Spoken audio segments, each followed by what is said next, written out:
Bihar police previous year question paper को हम लोग देखेंगे। Hello friends, welcome to the success Kendra. Friends देखिए, बिहार पुलिस न्यू वैकेंसी 2025 में जो 19,838 पदों पर आई हुई है, उसके लिए हम लोग Bihar police previous year question को हम लोग यहाँ पर डिस्कस करेंगे। देखिए, बिहार पुलिस में प्रीवियस ईयर में पूछा गया, बिल्कुल ये ओरिजिनल क्वेश्चन पेपर है और बहुत ही अच्छे लेवल का क्वेश्चन पेपर है। बहुत ही इंपॉर्टेंट क्वेश्चन है। इसमें हो सकता है कि यहाँ से प्रश्न आपके एग्जाम में यानी कि बिहार पुलिस न्यू वैकेंसी 2025 में आपसे पूछ लिया जाए, इसीलिए इसको पूरा ध्यानपूर्वक देखिएगा और ईमानदारी पूर्वक आप सभी लोग अपना अपना स्कोर जरूर कमेंट करके बताइएगा। चैनल पर अगर आप पहली बार आए हुए हैं और बिहार पुलिस 2025 की बेहतरीन तैयारी करना चाहते हैं तो चैनल को सब्सक्राइब कर लीजिए और जो बगल में बेल आइकन है, घंटी का निशान है, उसको ज़रूर दबा लीजिएगा ताकि आपको बिहार पुलिस न्यू वैकेंसी 2025 से रिलेटेड रेगुलर वीडियो के नोटिफिकेशन मिलते रहें। तो चलिए स्टार्ट करते हैं फ्रेंड्स। अब आज का सेशन एक बार सभी लोग प्लीज़ पहले सेशन को लाइक कर दीजिए और इसको कंप्लीट जब देख लीजिएगा तो कम से कम इसको एक ग्रुप में ज़रूर शेयर कर दीजिएगा। देखिए फ्रेंड्स, बिल्कुल ये ओरिजिनल क्वेश्चन पेपर है और मैं आपसे रिक्वेस्ट कर रहा हूं कि थोड़ा सा वीडियो का क्वालिटी बढ़ा लीजिए। आप लोग कम से कम 360 पर कर लीजिए ताकि सब कुछ आपको क्लियर दिखाई दे। चलिए पहला प्रश्न पढ़ेंगे कि जब किसी संख्या में से 35 घटाया जाता है तो वह घटकर खुद का 80% हो जाती है। उस संख्या का 4/5 भाग क्या है? तो देखिए, इसको हम लोग कैसे सॉल्व करेंगे, आप भी सॉल्व करने का प्रयास करिए। देखिए, संख्या जो है, जब किसी संख्या, इस संख्या को हम x मान लेते हैं, इसमें से 35 घटाया जाता है तो यह संख्या घट करके खुद का 80% हो जाती है। खुद का यह 80% हो जाती है। अब हम इसको सॉल्व कर लेंगे तो देखिए, एक जीरो से यहाँ पर एक जीरो कैंसिल हो जाएगा। ये आपका हो जाएगा x - 35 इक्वल टू 8x/10 हो जाएगा। अब यहाँ पर हम लोग क्रॉस मल्टीप्लिकेशन कर देंगे तो यहाँ पर देखिएगा, क्रॉस मल्टीप्लिकेशन करेंगे तो ये 10x हो जाएगा और ये 350 हो जाएगा, -350 इक्वल टू, इधर देखिए कितना होगा, तो इधर जो है यहाँ पर आपका 8x हो जाएगा। अब फर्दर इसको सॉल्व करेंगे तो ये 8x इधर आएगा तो 10 में से 8 जाएगा तो ये 2x बच जाएगा और ये इधर माइनस में है तो इधर प्लस में 350 चला जाएगा। तो x इक्वल टू कितना हो जाएगा, 350/2 हो जाएगा। 350/2 हो जाएगा। ठीक है, ध्यान रखिएगा, 350/2 होगा। अब कह रहा है कि उस संख्या का, ये संख्या कितना निकल गया, x जो हमने माना था 350/2। अब कह रहा है, याद रखिएगा, 350/2 हो गया। अब कह रहा है कि उस संख्या का 4/5 क्या है, तो 4/5 यहाँ पर देखिए, 5 सत्ते 35 हो जाएगा, ये 70 हो गया और 2 दूना 4 हो जाएगा, यानी कि 70 दूना 140 इसका राइट आंसर हो जाएगा। आप भी एक बार, चलिए सभी लोग एक बार सेशन को लाइक कर दीजिए। चलिए, एक जोकर ने 7 सेंटीमीटर त्रिज्या वाला एवं 15 सेंटीमीटर ऊंचाई वाला शंकु आकार का टोपी पहना है। किस प्रकार का टोपी पहना हुआ है, तो यह शंकु आकार का टोपी है। इस तरह का यह टोपी है। ठीक है, कह रहा है कि इसकी ऊंचाई जो है कितनी है, 15 है। ठीक है, और इसका त्रिज्या 7 है। तो कह रहा है कि टोपी का आयतन क्या होगा, यानी कि शंकु का आयतन पूछा जा रहा है। तो शंकु का आयतन का फॉर्मूला अगर आपको याद होगा, शंकु का आयतन इक्वल टू होता है 1/3 पाई h/r² होता है। अब यहाँ पर देखिए, 1/3 पाई का मान हम 22/60 यहाँ पर पुट कर लेंगे। h जो है यहाँ पर देखिए 15 है और r जो है r² है, तो 7 × 7 हो जाएगा, 7 का स्क्वायर। देखिए, एक 7 से एक 7 इधर का कैंसिल हो गया, 3 × 5 = 15 हो गया। अब देखिए, 22 × 7 × 5 = 35। जब इसको आप गुना कर देंगे 22 × 35 को, तो ये कितना निकल के आ जाएगा, 770 हो जाएगा। 770 यहाँ पर हो जाएगा। ठीक है, चलिए अगला प्रश्न कर लेंगे। अगला प्रश्न देखिएगा, x + 1/x, इस तरह से लिखा गया, x + 1/x इक्वल टू 2 है। तो कह रहा है कि x का पावर 4 + 1/x का पावर 4 इक्वल टू क्या होगा। अब यहाँ पर थोड़ा सा कॉमन सेंस अप्लाई करिए। देखिए, ये राइट हैंड साइड में 2 दिया गया, अगर हम x की वैल्यू 1 पुट कर देते हैं, यहाँ पर 1 कर देंगे तो कितना आ जाएगा, तो 1 + 1/1 इक्वल टू 2 ही तो होता है, यानी कि x का वैल्यू 1 सेटिस्फाइड हो रहा है यहाँ पर। ठीक है, तो यहाँ पर अगर हम x की वैल्यू 1 रखते हैं तो भी तो ये 2 ही आंसर आएगा ना, इसीलिए ऑप्शन सी जो होगा 2 इसका करेक्ट आंसर हो जाएगा। चलिए, कह रहा है कि अगला प्रश्न चौथा है कि एक 20 लीटर मिश्रण में दूध एवं पानी का अनुपात 3:1 है। उस मिश्रण में पानी का अनुपात आपसे पूछा जा रहा है। तो ये भी थोड़ा सा अगर कॉमन सेंस लगाएंगे तो ईजिली बन जाएगा। कह रहा है कि पानी का इसमें मात्रा, पानी का मात्रा आपको निकालना है। ठीक है, तो मान लीजिए पानी का यहाँ पर क्या है, 1 दिया गया है, मिश्रण क्या है 3:1 यानी कि ये 4 हो जाएगा, और टोटल 20 लीटर है। तो 4 पचे 20 यानी कि 5 लीटर पानी का मिश्रण है इसमें, 5 लीटर करेक्ट आंसर हो जाएगा। अब देखिए कैसे, मैंने आपको बता दिया, देखिए 3:1 में है, तो यानी कि यह टोटल 20 लीटर है, तो इसमें 5 लीटर अगर पानी है तो बचा 15 लीटर। तो देखिए 5 × 3 15, 5 20 यानी कि टोटल ये 20 लीटर है। ठीक है, चलिए अगला प्रश्न कर लीजिए। चलिए देखिए क्वेश्चन नंबर 5 है। ठीक है फ्रेंड्स, थोड़ा सा आप लोग वीडियो का क्वालिटी बढ़ा दीजिए, जैसे मैंने बताया था 360 पर कर लीजिए, चूँकि ये इमेज है और जूम करने पर थोड़ा सा धुंधला हो जा रहा है। कोई इशू नहीं है, थोड़ा सा क्वालिटी बढ़ा लेंगे तो स्पष्ट दिखाई देगा। देखिए सामान्य प्रकार के द्विफोकल लेंसों में ऊपरी और निचले भाग क्रमशः होते हैं। तो देखिए ये अवतल और उत्तल लेंस होता है। कौन सा? अवतल और उत्तल। चलिए आगे बढ़ेंगे, नेक्स्ट क्वेश्चन कर लेंगे कि निम्नलिखित में से कौन सी प्रक्रिया दीर्घ तरंग विकिरण का भाग नहीं है।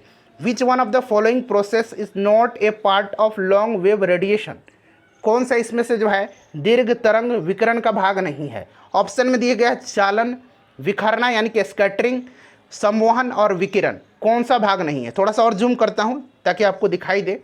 तो ये आपका स्कैटरिंग हो जाएगा। विखरना जो है यह दीर्घ तरंग विकिरण का भाग नहीं है। ठीक है, चलिए अगला प्रश्न पढ़ेंगे कि निम्नलिखित में से कौन सा एक समान त्वरण का उदाहरण है।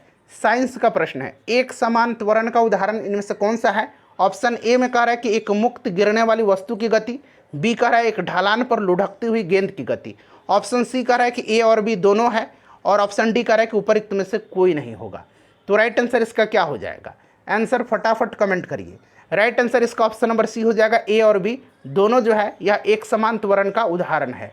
चलिए अगला प्रश्न करेंगे। देखिए क्वेश्चन नंबर 8 का रहा है कि कोई वस्तु एक तरल में तैरेगी या डूबेगी, यह निम्न में से किस पर निर्भर करता है। Whether an object will float और sink in a liquid depends upon. तो यहाँ पर देखिएगा कोई भी वस्तु तरल में तैरेगी या डूबेगी यह किस पर निर्भर करता है। तो ध्यान दीजिए, अगर वस्तु का डेंसिटी, वस्तु का घनत्व पानी के घनत्व से कम है, वस्तु का घनत्व पानी के घनत्व से अगर कम है तो वस्तु तैरेगी। अगर वस्तु का घनत्व पानी के घनत्व से अधिक होगा तो वस्तु डूब जाएगी। तो यहाँ पर देखिएगा वस्तु और तरल के घनत्व में अंतर। ऑप्शन नंबर इसका सी राइट आंसर हो जाएगा। यहाँ द्रव्यमान दिया गया है, यहाँ भी द्रव्यमान है, यहाँ भी द्रव्यमान है, तो ये गलत है। वस्तु और तरल के घनत्व में अंतर। चलिए अगला प्रश्न करेंगे कि 40 प्रत्येक प्रतिरोधी वाली 3 रजिस्टेंसों को एक समबाहु त्रिभुज इस तरह से जो है इस तरह से जोड़ा गया है। थोड़ा सा इमेज भी मुझे बनाने नहीं आता है, तो ये देखिए इस तरह से जोड़ा गया है। तो कह रहा है कि समबाहु त्रिभुज के आकार में जोड़ा गया है, तो किन्हीं दो कोनों का मध्य प्रभावी रजिस्टेंस आपको बताना है। तो यहाँ पर देखिए एक सबका जो है 4 ओम है, सबका 4 ओम है, तो एक तो सीरीज में हो जाता है, तो 4 + 4 = 8।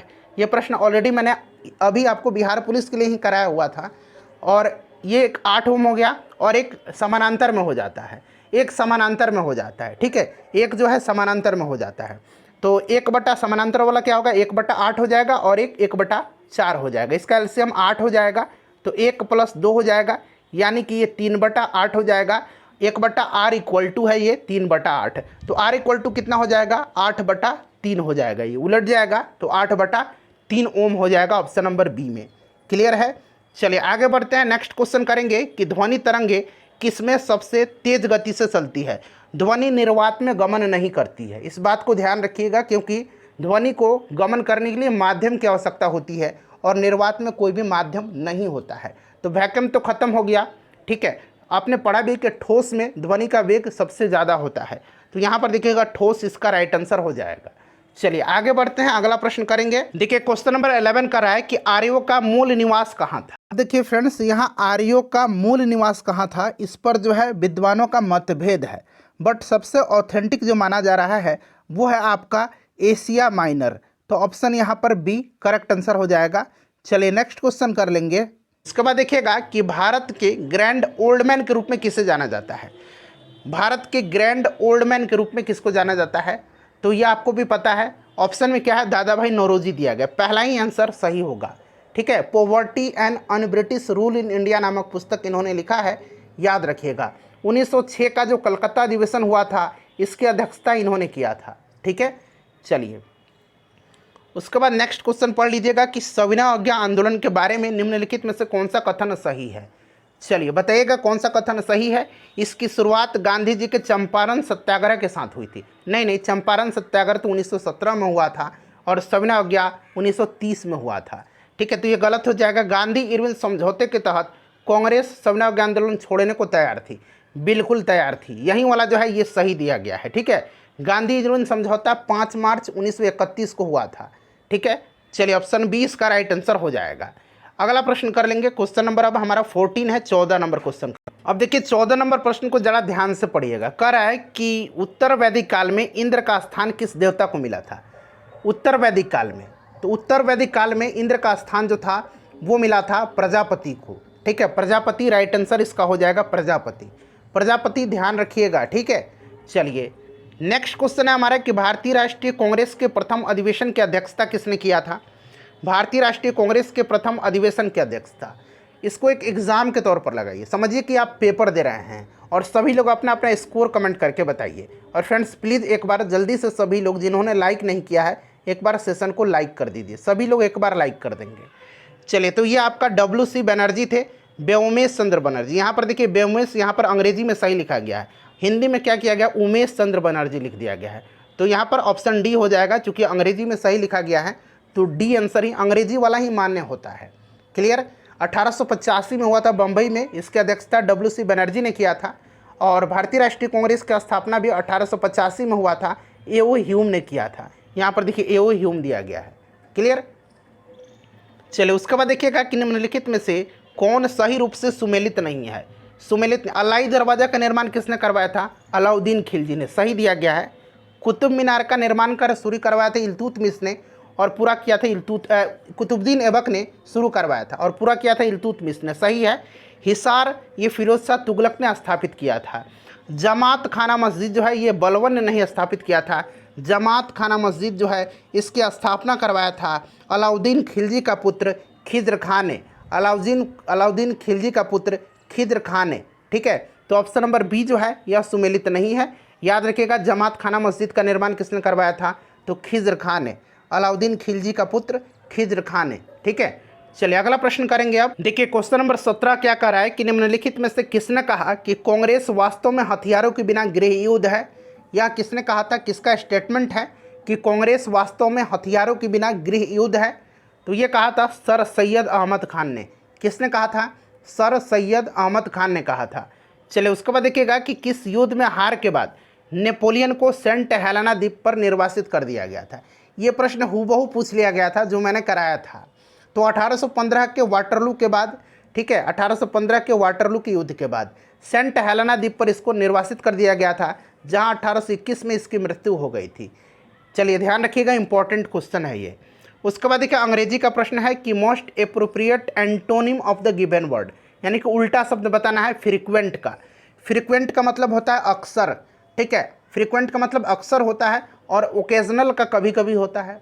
ठीक है, यदा कदा, ओकेजनल इसका उल्टा हो जाएगा। चलिए यहाँ पर choose the correctly spelled word. अच्छा, टेम्परामेंट इसमें दिया गया है। टेम्परामेंट सही का कौन सा है, टेम्परामेंट का स्पेलिंग इसमें सही कौन सा है, ये आपको बताना है। बताइए, सभी लोग सोच समझ करके इसका आंसर कमेंट करिए। टेम्परामेंट जो होता है TEMPERAMENT, यहाँ पर देखिए मैं लिख देता हूँ TEMPERAMENT, यह है टेम्परामेंट। ठीक है, टेम्परामेंट ऐसे लिखा जाता है। चलिए क्वेश्चन नंबर 21 करिए। देखिए क्वेश्चन नंबर 21 जो है ये फिल इन द ब्लैंक्स है। ठीक है, प्रीपोजिशन फिल करना है। यहाँ पर नथिंग कैन डेटर हिम, खाली स्थान दिया गया, pursuing his aim of life. ठीक है, nothing can deter him pursuing his aim of life. बताइए, nothing can deter him, from होगा यहाँ, from pursuing his aim of life. ठीक है, चलिए उसके बाद नेक्स्ट क्वेश्चन है, इसमें भी आपको प्रीपोजिशन फिल करना है। Most of the family members descended, खाली स्थान दिया गया है, the suggestion he made. Most of the family members descended, खाली स्थान दिया गया है, द सजेशन ही मेड। तो most of the family members descended from the suggestion he made, from यहाँ पर भी होगा। चलिए उसके बाद देखिएगा कि change of appearance to deceive और हाइड द आइडेंटिटी। ठीक है, change of appearance to deceive और हाइड द आइडेंटिटी। चलिए वन वर्ड सब्स्टिट्यूशन है, एक शब्द इसके लिए बताना है, तो इसको कहते हैं डिस्ग्यूज, डिस्ग्यूज कहते हैं, ठीक है, पहचान छुपाना। क्लियर। चलिए इसके बाद पैसिव में इसको बदलना है, कह कि look they have painted the door, इसका पैसिव बनाइए, look they have painted the door. चलिए सभी लोग प्रयास करिएगा कि कौन सा इसमें से सही है, तो इसका होगा look the door has been painted, ठीक है, तो ऑप्शन नंबर यहाँ पर सी हो जाएगा। कुछ लोग यहाँ पर बनाएंगे look the door has been painted by them, ये भी सही है, बाई देम भी जोड़िएगा तो भी सही है, ठीक है। यहाँ पर देखिए look the door has been painted, इतना भी सही है, या फिर look the door has been painted by them, ये भी सही है। चलिए उसके बाद देखिएगा यहाँ पर मोस्ट एप्रोप्रिएट सिनोनिम यानी कि समानार्थी शब्द बताना है, किसका, तो एस्टिमेट का, एस्टिमेट का बताना है। चलिए बताइएगा एस्टिमेट का इसमें से कौन सा सिनोनिम है, तो ये आपका एसएस हो जाएगा, ऑप्शन ए राइट आंसर हो जाएगा, ASSESS, ठीक है, ध्यान रखिएगा। चलिए क्वेश्चन नंबर 26 कर लीजिए। अब देखिए क्वेश्चन नंबर 26 का रहा है, क्या है, यह इडियम है, ठीक है, कह कि चाइल्ड्स प्ले, मतलब समझ में ही आ गया आपका बच्चों का खेल। तो क्या कोई चीज़ आसान है, बच्चों का खेल बोलते हैं ना कि यार ये बच्चों का खेल है, तो something that is very easy, option B. सच में ये प्रश्न भी बच्चों का खेल ही था, थोड़ा सा आप यहाँ पर दिमाग लगा करके बना दीजिएगा। चलिए निम्न में से किस कवि ने लक्षण ग्रंथ नहीं लिखा है, हिंदी का क्वेश्चन है, किस कवि ने लक्षण ग्रंथ नहीं लिखा है, बताइए लक्षण ग्रंथ इनमें से किसने नहीं लिखा है, तो देखिए इनमें से लिखा नहीं है किसने, तो बिहारी लाल ने नहीं लिखा है, तो यहाँ पर देखिए बिहारी दिया गया, बिहारी लाल ने लक्षण ग्रंथ नहीं लिखा है, ठीक है। शुद्ध वर्तनी का चयन कीजिए, इसमें से फुर्तीला सही कौन सा लिखा गया है, चलिए बताइएगा, थोड़ा सा क्वालिटी वीडियो का बढ़ा लीजिए, 360 कर लीजिए। चलिए बताइएगा इसमें से फुर्तीला कौन सा सही लिखा गया है, तो फुर्तीला जो है इसमें से सही लिखा गया आपका, फुर्तीला इस तरह से सही लिखा जाता है, ठीक है, इस तरह से फुर्तीला जो लिखा जाता है, फुर्तीला, फुर्तीला इस तरह से सही है, ठीक है फ्रेंड्स। चलिए उसके बाद यहाँ पर देखिए ये पढ़ करके आपको अरेंज करना है। देखिए इसको किस प्रकार से अरेंज करेंगे, तो 1 नंबर पर तो ये दिया गया है और 6 नंबर पर यानी कि पहला सेंटेंस ये होगा और आखिरी सेंटेंस ये होगा। अब इसको एक मीनिंगफुल में अरेंज करना है, ठीक है, अर्थपूर्ण बन जाइए। तो देखिए यहाँ ऑप्शन दिया गया है, तो सबसे पहले मैं आपको ऑप्शन बता दूंगा तो ज़्यादा बेटर होगा आपको यहाँ पर समझने में। तो यहाँ पर देखिए ऑप्शन जो होगा यहाँ पर व, ठीक है, उसके बाद ऑप्शन डी हो जाएगा व, र, ल और य। अब यहाँ पर देखिए अब ये इसको आसानी से आप बनाइएगा, य है ये। मरुभूमि राजस्थान की प्रत्येक स्थली पर वहाँ के वीरों का रक्त प्रवाहित हुआ, जहाँ की देवियों ने अपने सतीत्व की रक्षा के लिए अपने प्राण अग्निदेव को समर्पित कर दिए, जहाँ पद्मिनी और लक्ष्मीबाई ने देश की हितार्थ तलवार धारण कर शत्रुओं का मान मर्दन किया। ये बिल्कुल अरेंज मैंने किया है, मीनिंगफुल बना दिया है मैंने इसको, इसलिए ऑप्शन डी राइट आंसर हो जाएगा, ठीक है। व र ल य, व र ल य ऑप्शन डी में दिया गया है, देख लीजिए, ठीक है। एक प्रश्न ऐसा और पूछा गया था, आगे मिलेगा आपको। रात्रि का पर्यायवाची नहीं है इसमें से कौन सा, तो रात्रि का यामिनी है, रजनी है, निशा है, ठीक है, सजनी नहीं है, सजनी राइट आंसर हो जाएगा। चलिए 31 नंबर देखिए, देखिए 31 नंबर पढ़िएगा कि सर्वज्ञ, उसके लिए आपको यहाँ पर सही विकल्प चुनना है। सर्वज्ञ किसको कहा जाता है, सर्वज्ञ इस तरह से लिखा गया है सर्वज्ञ, तो सर्वज्ञ इसको कहा जाता है जो सब विषय में जानकारी रखता हो, जिससे सब विषय में जानकारी हो, जो सब जगह व्याप्त हो उसको सर्वव्यापक कहा जाता है, जो सब जगह व्याप्त हो उसको सर्वव्यापक कहा जाता है, ये भी आप ध्यान रखिएगा, ठीक है। चलिए उसके बाद देखिएगा कि निम्नलिखित वाक्यांशों में से कौन सा पार्थिव शब्द के लिए उपयुक्त है। ये पार्थिव शब्द दिया गया है और पूछा गया इसके लिए उपयुक्त कौन सा है, जिसका संबंध मनुष्यों से हो, जिसका संबंध पृथ्वी से हो, जिसका संबंध ईश्वर से हो, जिसका संबंध प्रथा से हो, बताइए। तो देखिए राइट आंसर इसका जिसका संबंध पृथ्वी से है उसको पार्थिव कहा जाता है। उसके बाद देखिए विपर्यार्थक शब्द बताना है अनुराग का, अनुराग का विलोम शब्द क्या होगा, अनुराग का विलोम शब्द क्या होगा, अनुराग का विराग होता है। चलिए उसके बाद देखिएगा कि जो अच्छा बोलता हो उसके लिए एक शब्द बताइए, जो अच्छा बोलता हो उसको क्या कहेंगे, थोड़ा सा जूम करता हूँ ताकि और आपको स्पष्ट दिखाई दे। हाँ बताइए, जो अच्छा बोलता हो उसको सुवक्ता बोला जाता है, क्या बोला जाता है उसको, उसको सुवक्ता बोला जाता है। देखिए अब ये भी उसी तरह का है, पहला सेंटेंस ये है और आखिरी सेंटेंस ये है। अब आपको यहाँ पर मीनिंगफुल यहाँ पर आपको बनाना है। चलिए कोशिश करिए एक बार, कोशिश करिए एक बार। देखिए कभी कभी तय करना, कभी कभी तय करना यह कठिन हो जाता है, कभी कभी तय करना कठिन हो जाता है कि मानवीय विकास का इतिहास षड्यंत्रों से बना है या यह राजा सम्राटों की युद्धों और सारी यात्रा आदि शब्द से शुरू होकर के किताब दर किताब होती हुई हम तक आई है। तो बिल्कुल मैंने आपको अरेंज में बताया है र य ल व, ठीक है। इसको आप आसानी से पकड़ सकते हैं क्योंकि देखिए इसमें र ऑप्शन से एक ही ऑप्शन स्टार्ट हो रहा है। कभी कभी यह तय करना कठिन हो जाता है, तो र जैसे ही आप पढ़ेंगे देखिए र स्टार्टिंग में सिर्फ यहीं पर है, इसीलिए ऑप्शन बी जल्दी से आप क्लिक कर दीजिएगा। चलिए अगला प्रश्न कर ले। अब यहाँ पर ये वाला प्रश्न देखिएगा कि the largest cell in the human body is, मानव शरीर की सबसे बड़ी कोशिका कौन सी है? तो मानव शरीर की जो सबसे बड़ी कोशिका है वो अंडाणु है। अंडाणु मानव शरीर की सबसे बड़ी कोशिका है और मानव शरीर की सबसे लंबी कोशिका जो है, सबसे लंबी कोशिका तंत्रिका कोशिका है। तो प्रश्न में अंडाणु ऑप्शन में नहीं दिया गया है, यह सबसे लंबी कोशिका है और सबसे बड़ी कोशिका है, और सबसे यहाँ पर लंबी पूछा गया है तो लंबी हो जाता आपका तंत्रिका कोशिका। लेकिन इस प्रश्न के हिसाब से आंसर अंडाणु होना चाहिए, अंडाणु ऑप्शन में नहीं है, इसीलिए हम लोग यहाँ पर तंत्रिका कोशिका पर टिक लगाएंगे। जो मैंने बता दिया उसको आप ध्यान रखिएगा, ठीक है। चलिए कह रहा है कि वायु जनित रोग इनमें से कौन सा है? तपेदिक, डिफ्थीरिया, निमोनिया या फिर सभी? कौन सा इसमें से वायुजनित रोग है? तो देखिए इसमें से सभी के सभी जो हैं ये वायुजनित रोग हैं, ठीक है। चलिए उसके बाद देखिएगा कि मानो या न मानो, मानो या न मानो आपके नाखून, बाल, त्वचा समान पदार्थ से बने होते हैं। यह जानवरों के खुरों और सींग में भी होते हैं। खुर और सींग यहाँ पर कट गया है, खुर और सींग में भी होते हैं। यह एक प्रोटीन है जिससे कहते हैं। तो हमारा नाखून, बाल, त्वचा और जो जंतु हैं, जानवर हैं, उनके सींग और खुर ये केराटिन के बने होते हैं। किसके?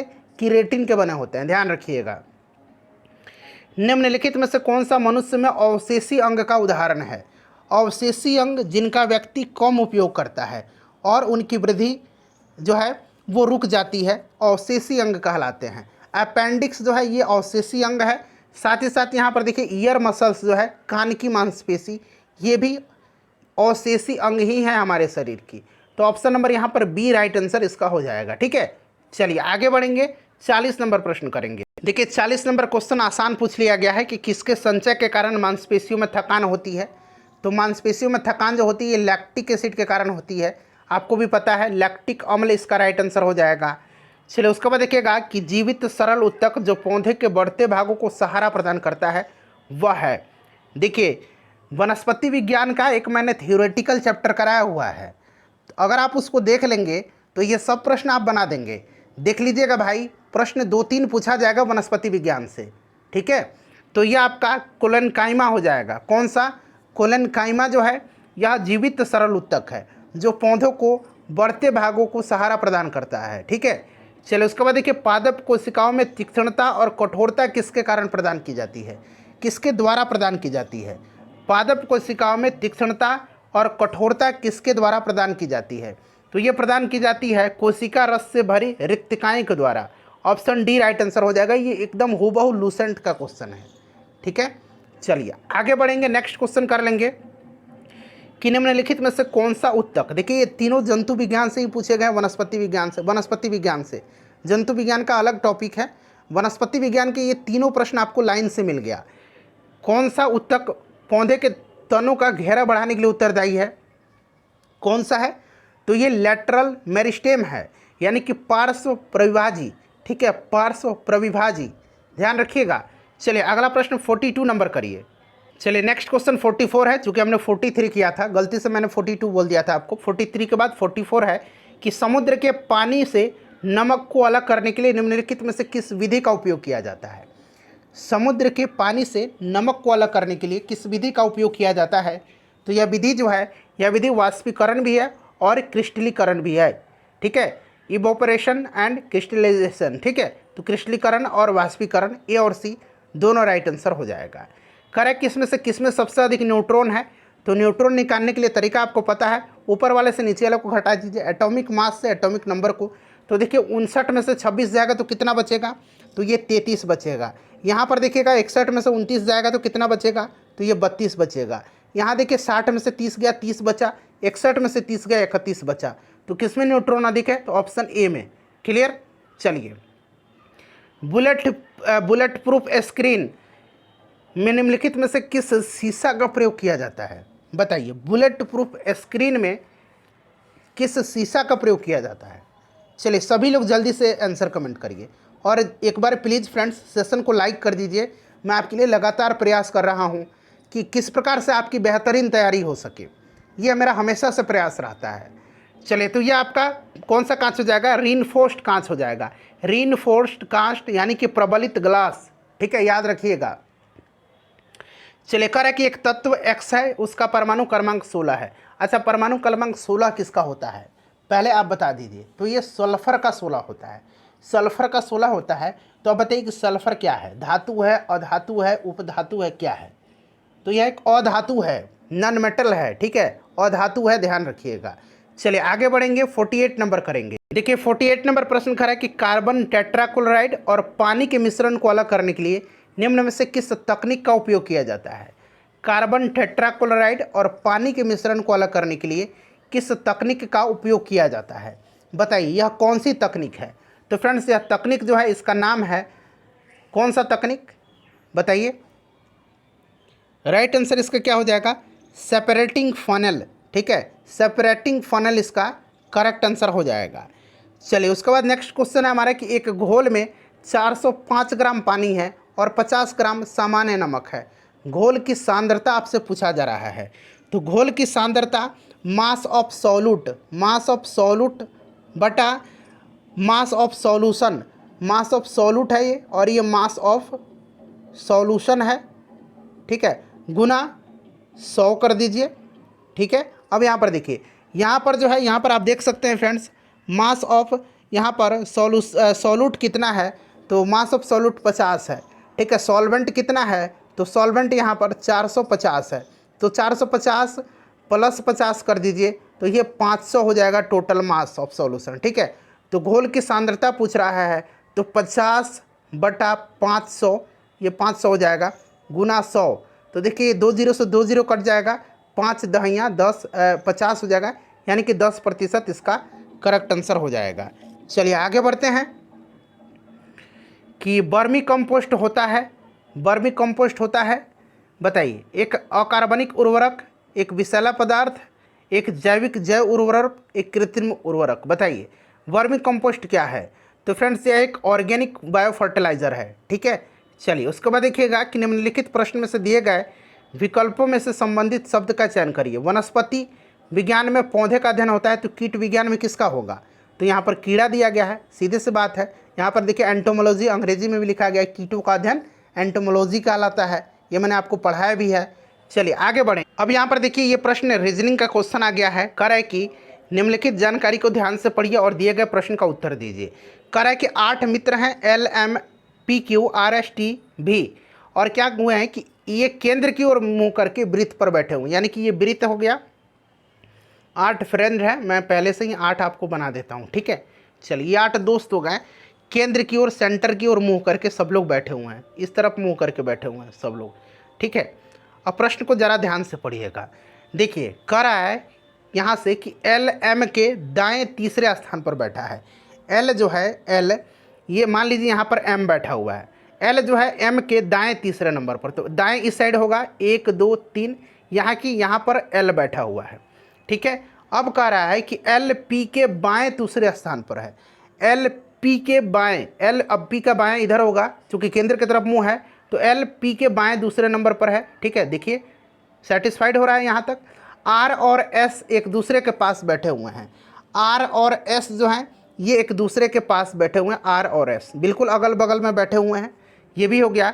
और इनमें से कोई भी L का निकटतम पड़ोसी नहीं, यानी कि R और S आपस बैठे हुए हैं लेकिन L के पास नहीं बैठे हुए। तो देखिए L के पास ये बिल्कुल नहीं बैठे हैं, चूँकि L यहाँ पर है।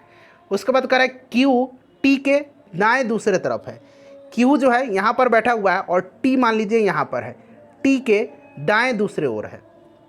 क्लियर हो गया। अब कह रहा है कि VS के दाएं दूसरे स्थान पर है। अब ये बचा V और देखिए सेटिस्फाइड ऑलरेडी हो गया, S के दाएं दूसरे स्थान पर है, हो गया ना सेटिस्फाइड। तो इस तरह से दिमाग अस्थिर करके आप इसको सॉल्व करिएगा, ठीक है। अब कह रहा है कि V के बाएं तीसरे स्थान पर कौन बैठा है, V के बाएं तीसरे स्थान पर, बाएं इधर आएगा बाएं, तो 1 2 3 तीसरा स्थान पर R बैठा हुआ है ना, आसान हो गया ना, R बैठा हुआ है, देख लीजिए 1 2 3 तीसरा स्थान पर बाएं R बैठा हुआ है, R होगा। चलिए उसके बाद देखिएगा कि ज्ञात करिए कि निम्नलिखित कौन सी अक्षर श्रृंखला दिए गए नियम का पालन करती है। श्रृंखला में संलग्न अक्षरों का मध्य लुप्त अक्षरों की संख्या क्रमिक सम संख्या होगी, ठीक है। अब यहाँ पर थोड़ा सा आप ध्यान दीजिएगा। चलिए ABCDEFGHIJKLMNOPQRSTUVWXY और मानिए यहाँ Z है, ठीक है।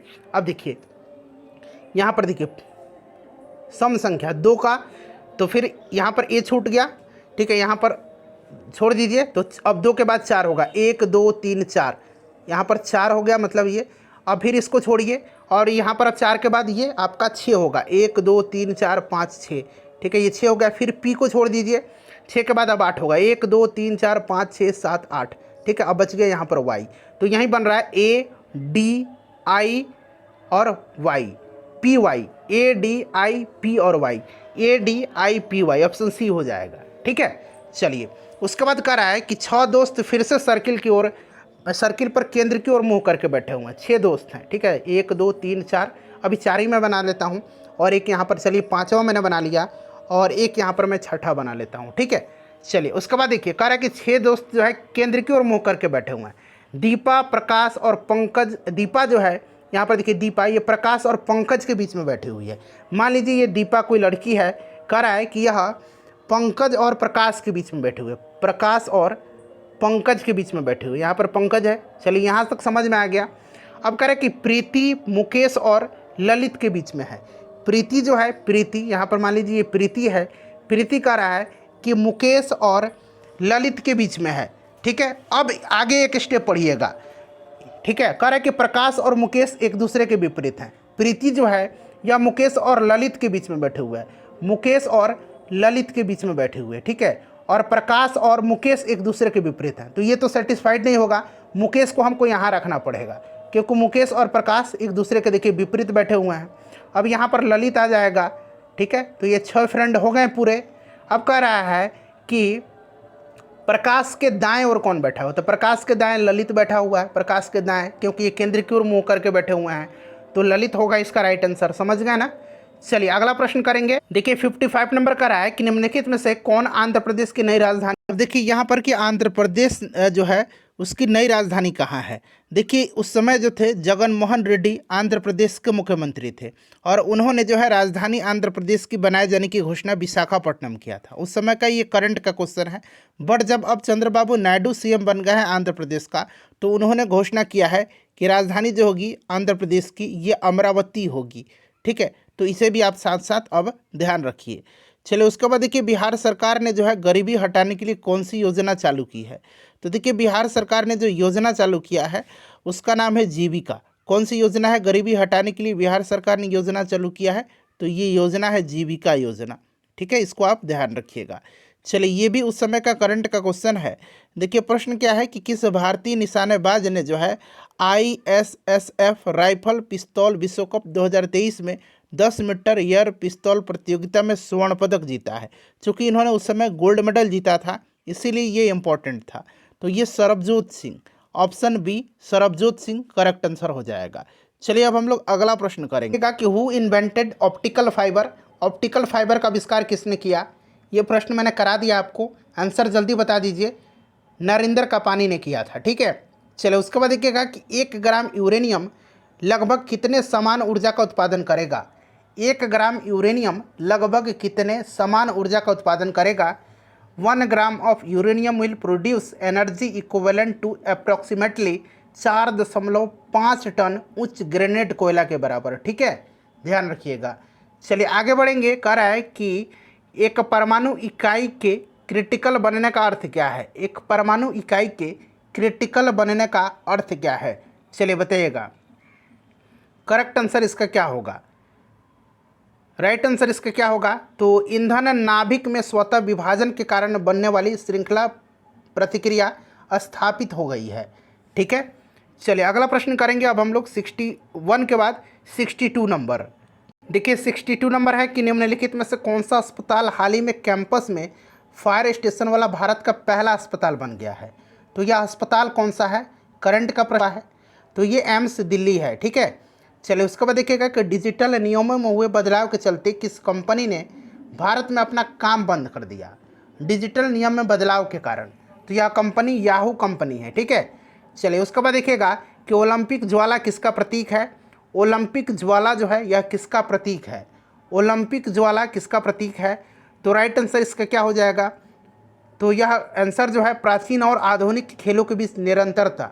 ठीक है, continuity between the ancient and modern game. ठीक है, ऑप्शन बी राइट आंसर हो जाएगा। चलिए उसके बाद नेक्स्ट क्वेश्चन है कि निम्नलिखित में से कौन एक उच्च न्यायालय की पहली महिला मुख्य न्यायाधीश थी? उच्च न्यायालय की पहली महिला मुख्य न्यायाधीश कौन थी? तो राइट आंसर इसमें से देखिए लीला सेठ हो जाएगा। और सुप्रीम कोर्ट की पहली महिला मुख्य न्यायाधीश तो ये फातिमा बीबी थी। ठीक है, चलिए आगे बढ़ेंगे, नेक्स्ट क्वेश्चन करेंगे 66 नंबर। देखिए निम्नलिखित में से कौन भारत रत्न पुरस्कार प्राप्त करता नहीं है? इनमें से किनको भारत रत्न नहीं दिया गया है? तो आपको पता है बिस्मिल्लाह खान को तो दिया जा चुका है, लता मंगेशकर को भी दिया गया है और सत्यजीत राय को भी दिया गया है। राज कपूर को नहीं दिया गया। राज कपूर राइट आंसर हो जाएगा। चलिए उसके बाद देखिएगा कि बच्चों को इंटरनेट सुरक्षा के बारे में जागरूक करने के लिए गूगल ने किस प्रोग्राम को शुरू किया है? बताइए राइट आंसर क्या होगा इसका? तो गूगल ने जो प्रोग्राम शुरू किया बच्चों को इंटरनेट सुरक्षा के बारे में जागरूक करने के लिए, वो ग्लोबल किड्स सेफ्टी प्रोग्राम है। ठीक है, चलिए उसके बाद देखिएगा कि भारत की राष्ट्रीय सुरक्षा परिषद के संबंध में निम्नलिखित में से कौन सा कथन सही नहीं है? सही नहीं है। देखिए यह 3 स्तरीय संगठन है, सही है। योजना आयोग के उपाध्यक्ष इसके सदस्य होते हैं, सही है। यह शीर्ष निकाय है जो विशेष रूप से देश की सुरक्षा समस्याओं की देखरेख करती है, सही है। और रॉ और आईबी जो है ये एनएससी यानी कि भारत की राष्ट्रीय सुरक्षा परिषद को रिपोर्ट करते हैं, ये गलत दिया गया है। रॉ और आईबी जो है ये होम मिनिस्ट्री को रिपोर्ट करते हैं। ठीक है, तो ऑप्शन नंबर डी जो है यही जो है सही नहीं है। चलिए क्वेश्चन नंबर 20 कर ले, क्वेश्चन नंबर अब हम लोग 69 कर लेंगे, 69 नंबर। देखिए 69 नंबर है कि धरातल के सर्वाधिक भाग पर निम्नलिखित में से किस चट्टान का विस्तार पाया? अब इस प्रश्न को एक बार और पढ़िए ध्यानपूर्वक कि which one of the following rocks is found on most part of the earth surface, यानी कि धरातल के सर्वाधिक भाग पर निम्नलिखित में से किस चट्टान का विस्तार पाया जाता है? तो यह चट्टान जो है कौन सा चट्टान है? तो ध्यान रखिएगा फ्रेंड्स, ये अवसादी चट्टान है। ठीक है, कौन सा चट्टान है? तो ये अवसादी चट्टान है। क्लियर? चलिए अगला प्रश्न पढ़ेंगे कि निम्नलिखित में से जो है पूछा गया है किस महाद्वीप को मानव घर कहा जाता है? तो मानव घर कहा जाता है एशिया महाद्वीप को। ठीक है, मानव द्वीप कहा जाता है एशिया महाद्वीप को। चलिए अगला प्रश्न पढ़िए। चलिए और अपना स्कोर इसके साथ जरूर बताइएगा। कौन सा ज्वालामुखी क्षेत्र 10,000 धुआओं का घाटी के नाम से जाना जाता है? 10,000 धुआओं की घाटी के नाम से कौन सा ज्वालामुखी जाना जाता है? चलिए बताइएगा। तो यह कटमई ज्वालामुखी है जो अमेरिका में पड़ती है, मैक्सिको में। यहाँ पर देखिएगा कोटोपैक्सी और चिम्बरोजी, यह इक्वाडोर में है। ठीक है, दोनों। एटना, माउंट एटना इटली में है। चलिए क्वेश्चन नंबर नेक्स्ट करेंगे 72 नंबर। देखिए 72 नंबर कह रहा है कि भूपर पट्टी में सर्वाधिक विस्तृत रूप से पाया जाने वाला तत्व कौन सा है? एलिमेंट कौन सा है? एलिमेंट पूछा गया। अगर मेटल पूछता तब एल्युमिनियम होता, तत्व पूछा है तो ऑक्सीजन होगा इसका आंसर। चलिए उसके बाद देखिएगा कि निम्नलिखित में से कौन सी पर्यावरण क्षति बहुउद्देशीय परियोजनाओं के कारण नहीं हुई है? कौन सी पर्यावरण क्षति बहुउद्देशीय परियोजनाओं के कारण नहीं हुई है? तो ये आपका ज्वालामुखी गतिविधि हो जाएगा, वोल्केनिक एक्टिविटी। ठीक है, ये आपका बहुउद्देशीय परियोजनाओं के कारण नहीं हुई है। चलिए उसके बाद देखिएगा कि निम्नलिखित जोड़ों में से विशिष्ट वायु द्रव्यमान की कौन सी विशेषता सही है? समुद्र भूमध्यरेखीय क्षेत्र में गर्म महासागर। बताइए कौन सा इसमें से सही जो है, इसमें से विशेषता सही दिया गया है? समुद्री उष्णकटिबंधीय क्षेत्र में गर्म महासागर, महाद्वीपीय उष्णकटिबंधीय, उष्णकटिबंधीय क्षेत्र में गर्म महासागर, कम गर्म महासागर, महाद्वीपीय ध्रुवीय क्षेत्र में नम महासागर। बताइए। तो देखिए इसमें से ऑप्शन नंबर ए जो है समुद्री भूमध्यरेखीय क्षेत्र में गर्म महासागर, ये सही सुमेलित है। ठीक है, चलिए आगे बढ़ेंगे। नेक्स्ट क्वेश्चन करेंगे 75 नंबर। देखिए 75 नंबर है कि निम्न में से कौन सी नदी कुमायूं हिमालय के मिलाम हिमनद से निकलती है? कुमायूं हिमालय के मिलाम हिमनद से निकलती है। बताइए कौन सी नदी है? जल्दी से आंसर कमेंट कर दीजिए और एक बार सभी लोग सेशन को लाइक कर दीजिएगा। जिन्होंने लाइक नहीं किया है प्लीज़ एक बार लाइक कर दीजिए। तो ये गोरी गंगा है। कौन सी नदी? गोरी गंगा जो है यह मिलाम हिमनद से, मिलाम ग्लेशियर से निकलती है। उसके बाद देखिए एस आकार का महासागरीय कटक कौन सा है? तो एस आकार का मैंने बताया था आपको कि एस आकार जो है यह अटलांटिक महासागर का है। किसका है? अटलांटिक महासागर का। यहाँ पर देखिए मध्य अटलांटिक कटक दिया गया है। ऑप्शन बी राइट आंसर होगा। चलिए लोकसभा के चुनाव के लिए अर्हता प्राप्त करने हेतु न्यूनतम आयु, तो लोकसभा के लिए आपका और विधानसभा के लिए 25 साल होता है। राज्यसभा और विधान परिषद के लिए 30 साल होता है। ठीक है, राज्यपाल राष्ट्रपति बनने के लिए 35 साल होता है। तो ध्यान रखिएगा। चलिए 77 के बाद 78 नंबर क्वेश्चन कर लेंगे। अब देखिए 78 नंबर है कि भारत के राष्ट्रपति के चुनाव में विवाद के मामले की जांच कौन करता है? बताइएगा। थोड़ा सा वीडियो क्वालिटी बढ़ा लीजिए मेरे भाई बहन, आपको स्पष्ट दिखाई देगा। तो ये सुप्रीम कोर्ट करता है, भारत का सर्वोच्च न्यायालय, आपको पता है। चलिए उसके बाद देखिएगा कि किसके नाम के अंतर्गत केंद्र सरकार के कार्यकारी क्रियाएं किए जाते हैं। केंद्र सरकार के कार्यकारी क्रियाएं जो हैं किसके नाम के अंतर्गत किए जाते हैं? तो ये आपको पता है, राष्ट्रपति। ठीक है, चलिए कार्यकारी प्रमुख होता है। बिहार में संसदीय सीटों की संख्या पूछा गया है। ये सब मैंने आपको बिहार स्पेशल वाला वीडियो में करा दिया था। 2 ही बिहार स्पेशल का वीडियो मैंने कराया हुआ है और 2 ही में से ये सारा प्रश्न देख रहे हैं ना, पूछा गया है। तो 2 वीडियो देख लीजिएगा। ठीक है, 10 वीडियो से अच्छा 2 ही वीडियो लगभग 50 मिनट के आसपास का होगा, दोनों मिला करके देख लीजिएगा। 40 राइट आंसर हो जाएगा। चलिए आगे बढ़ेंगे। 81 नंबर कर लेंगे। अब देखिए 81 नंबर का है कि भारतीय संविधान ने सुदृढ़ केंद्र के साथ संघीय प्रणाली कहाँ से ली? संघीय प्रणाली मैंने आपको बताया था, संघीय और संसदीय। ठीक है, संसदीय तो ब्रिटेन से लिया गया है और संघीय लिया गया है कहाँ से? तो ये कनाडा से लिया गया है। चलिए सभी लोगों का राइट आंसर है। उसके बाद देखिएगा कि छठी अनुसूची के बारे में मैं चिल्ला करके बोलता हूँ कि छठी अनुसूची बार बार पूछा जाता है। देखिए भारतीय संविधान की छठी अनुसूची किन 4 राज्यों में अनुसूचित क्षेत्रों और अनुसूचित जनजातियों के प्रशासन और नियंत्रण से संबंधित है?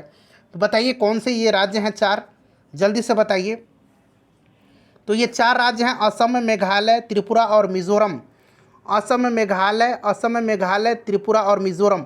ऑप्शन बी राइट आंसर हो जाएगा। असम, मेघालय, त्रिपुरा और मिजोरम। ठीक है, चलिए उसके बाद नेक्स्ट क्वेश्चन करेंगे कि भारतीय संविधान में संयुक्त सूची, अंग्रेजी में देखिएगा, यहाँ पर देखिएगा द कनकरेंट लिस्ट। ठीक है, किसके संविधान से ली गई है? संयुक्त सूची, समवर्ती सूची की बात की जा रही है। तो इजीली आपको अब याद आ गया, ऑस्ट्रेलिया से ली गई है। ठीक है, चलिए आगे बढ़ते हैं। 84 नंबर क्वेश्चन करेंगे। अब देखिए 84 नंबर का रहा है कि भारत में कितने उच्च न्यायालयों का एक से अधिक राज्यों, केंद्र शासित प्रदेश को छोड़ना है, केंद्र शासित प्रदेश को नहीं जोड़ना है, केंद्र शासित प्रदेश को छोड़ करके पर अधिकार क्षेत्र है। कितने उच्च न्यायालयों का एक से अधिक राज्यों पर अधिकार क्षेत्र है? एक से अधिक राज्य पर, यानी एक से अधिक राज्य के लिए उच्च न्यायालय। तो ये मात्र कितने उच्च न्यायालय हैं, कौन कौन से हैं? तो देखिए ये गुवाहाटी है, बम्बई हाई कोर्ट है और पंजाब का है। ठीक है, पंजाब और हरियाणा का। ठीक है, तो ये मात्र 3 हैं केंद्र शासित प्रदेश को छोड़ करके।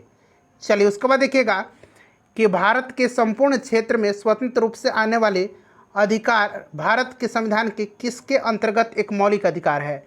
भारत के संपूर्ण क्षेत्र में स्वतंत्र रूप से आने जाने का अधिकार।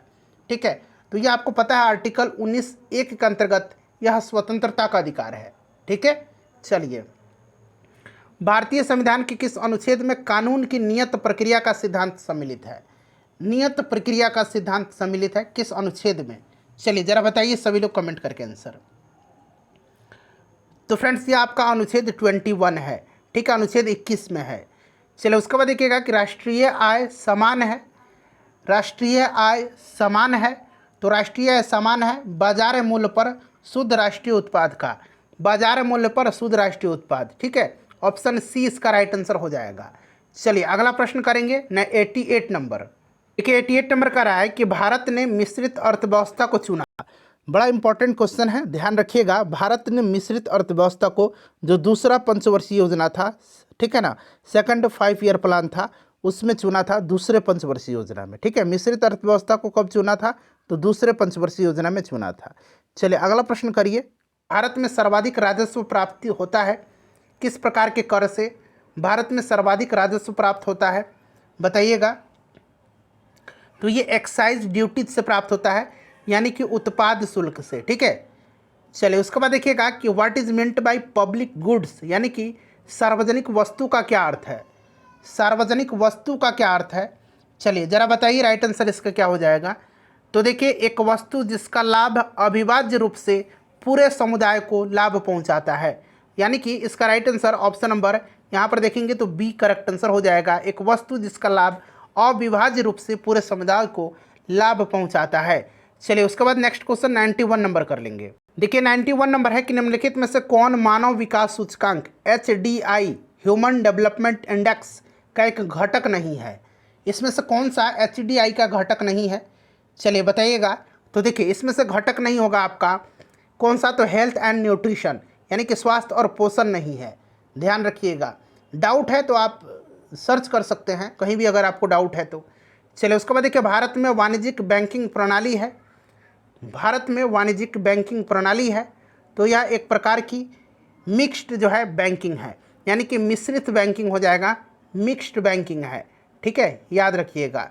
चलिए उसके बाद देखिएगा कि निम्न में से कौन कृषि मूल्य समर्थन कार्यक्रम का एक उदाहरण है? निम्नलिखित में से कौन कृषि मूल्य समर्थन कार्यक्रम का एक उदाहरण है? तो यह आपका इसमें से हो जाएगा प्राइस फ्लोर। ठीक है, प्राइस फ्लोर इसका करेक्ट आंसर हो जाएगा। ठीक है, प्राइस फ्लोर। चलिए अगला प्रश्न कर लेंगे अब। चलिए देखिए 94 नंबर है कि केंद्रीय बजट के संदर्भ में निम्नलिखित में से कौन गैर योजना व्यय के अंतर्गत आता है? गैर योजना व्यय के अंतर्गत। अब ये UPSC लेवल का प्रश्न है, इसमें आप क्या कर सकते हैं? बिहार पुलिस है, बोलता है 10th लेवल और पूछ लेता है कहीं से भी। तो देखिए इसमें से आपका सारा हो जाएगा रक्षा व्यय, भुगतान, ब्याज भुगतान, वेतन और पेंशन और सब्सिडी। तो 1 2 3 4 इसका राइट आंसर हो जाएगा। इस तरह के प्रश्न के लिए आप कुछ नहीं कर सकते हैं। देखिए 5% ब्याज की दर से निवेश की गई राशि उसके मूल्य के 50% की वृद्धि करने में कितना देर लगेगा? मान लीजिए आप 100 है अभी, यह आपका क्या मूलधन, और 50% यानी कि 150 हो जाएगा। ये ब्याज का अंतर कितना, मतलब ब्याज कितना हो गया? तो ब्याज 50 हो गया, मूलधन 100 है, टाइम n मान लीजिए, यहाँ दर दिया गया है रेट 5% बटा 100 कर दीजिए, 100 से 100 कट जाएगा, n इक्वल टू हो जाएगा 50/5, ये 5 इधर आ जाएगा, तो यानी कि 10 वर्ष इसका राइट आंसर हो जाएगा। सिंपल है। चलिए आगे बढ़ते हैं। अब देखिए 96 नंबर का है कि P और Q का औसत मासिक आय जो है ये 5050 रुपया है। P और Q का अब यहाँ पर मासिक आय औसत है, तो ये दोगुना हो जाएगा, मतलब 5050 गुना हम लोग इसको 2 कर देंगे। ठीक है, उसी प्रकार से Q और R का दिया गया है, तो कितना है Q और R का? तो यहाँ पर देखेंगे आप, तो Q और R का 6250 दिया गया, इसको 2 से गुना कर देंगे। फिर यहाँ पर आप देखेंगे कि P और R का जो है कितना दिया गया है, तो 5200 दिया गया है, फिर इसको हम दोगुना कर देंगे। अब इसको हम यहाँ पर जोड़ेंगे जब सबको, तो यानी कि P प्लस यहाँ पर सब 2 आ जाएगा। ठीक है, यहाँ पर 2 कॉमन ले लेंगे, P plus Q plus R equal to कितना आ जाएगा? तो फ्रेंड्स इन सबको पहले गुना कर दीजिए। ठीक है, इसको गुना करके पहले जोड़ लीजिएगा। मैंने जोड़ लिया है, मैं आपको तरीका बता देता हूँ। तो फ्रेंड्स ये 33,000 आ जाएगा, 33,000 आ जाएगा। यहाँ बटा 2 है तो ये नीचे 2 जाएगा, तो P plus Q plus R equal to कितना हो जाएगा? 33,000 बटा 2, यानी कि 16,500 हो जाएगा। इतना समझ में आ गया। अब कह रहे हैं कि P का मासिक वेतन, तो P का निकालने के लिए हमको QR में से घटा देना है। तो QR का यहाँ पर मैंने बताया था Q plus R equal to कितना होगा? तो ये दुगुना होगा, 6250 गुना 2, तो 6200 कितना हो जाएगा? 6250 और 6250। ठीक है, जोड़ लीजिए, 0 0 5 5 10 2 2 4 1 5 6 6 12, यानी कि 1250। ठीक है, घटा दीजिएगा, तो 1250 और 1650, यानी कि 4000 हो जाएगा घटाने पर। तो 4000 जो होगा ये आपका P का हो जाएगा मासिक आय, तो 4000 हो जाएगा। क्लियर? चलिए उसके बाद देखिएगा कि यदि समानांतर श्रेणी में 3 संख्याओं का योगफल 9 है और उसका गुणनफल 14 है, योगफल 9 है, तो देखिए 6 2 4 6 4 10 नहीं, 5 3 8 1 9 सही है, लेकिन गुणनफल जो है यहाँ पर देखिए हो रहा है क्या 24, नहीं हो रहा है इसका। 5 गुना 1 हो जाएगा 5 या 15, ये वाला होगा। देखिए 3 और 2 5 4 9 और 3 दूना 6, ठीक है, और चौका 24, ये वाला जो है ऑप्शन डी राइट होगा। चलिए उसके बाद देखिएगा कि व्यक्ति ने किसी वस्तु को 3600 रुपये में बेचा, 20% का लाभ होता है, 3150 रुपये में बेचने पर क्या लाभ होगा। तो यहाँ पर आसान है, थोड़ा सा आप भी मेहनत कीजिए। यहाँ पर सीपी मैं निकाल कर बता देता हूँ, सीपी मैं सीधे बता देता हूँ कितना आएगा। तो सीपी 3000 रुपये आ जाएगा। अब 3000 रुपये जब सीपी आ गया तो 3150 में बेच रहा है, यानी कि इसको 150 रुपये का लाभ हुआ। तो आपको उसमें लाभ कितना प्रतिशत में बताना है। तो लाभ प्रतिशत बराबर लाभ बटा सीपी 3000 गुना 100, तो 2 0 से 2 0, 1 0 से 1 0, 3 5 15, यानी कि 5% राइट आंसर हो जाएगा। सिर्फ आपको यहाँ से सीपी निकाल लेना है, जो कि बहुत ही आसान है, फॉर्मूला पर पुट करके आप निकाल लीजिएगा। चलिए लास्ट क्वेश्चन है, 99 नंबर है, लास्ट नहीं है। अब यहाँ पर देखिएगा पूछ रहा है कि इसमें से कौन सा जो है फिट नहीं हो रहा है इस पैटर्न में, कौन से इसमें से पैटर्न में फिट नहीं हो रहा है, मिसफिट है। देखिए कैसे करना है। यहाँ पर आप देखेंगे तो ये देखिए 56 7 गुना 8, यानी कि 8 7 56 हुआ। अब यहाँ पर देखिए ये बढ़ रहा है, अब ये 8 गुना 9 हो जाएगा 72। फिर अभी क्या होगा, 9 गुना 10 हो जाएगा, 9 गुना 10 90, ठीक है। अब यहाँ पर देखिए 10 गुना 11 हो जाएगा 110, ठीक है। अब ये 11 गुना 12 हो जाएगा इक्वल टू 132। अब ये 12 गुना 13 हो जाएगा, जो कि 12 गुना 13 कितना होना चाहिए, 3 गुना 6 156 होना चाहिए, और दिया कितना गया 154, यही मिसफिट है, ठीक है। तो ऑप्शन डी हो जाएगा 154, इसका करेक्ट आंसर हो जाएगा। सभी लोग अपना स्कोर बताइएगा, ईमानदारी से बताइएगा, और सेशन को लाइक कर दीजिए और इसको शेयर कर दीजिए। चलिए इसका आंसर मैं सीधे आपको बता देता हूँ, ऑप्शन नंबर यहाँ पर जो होगा इसका सी करेक्ट आंसर हो जाएगा।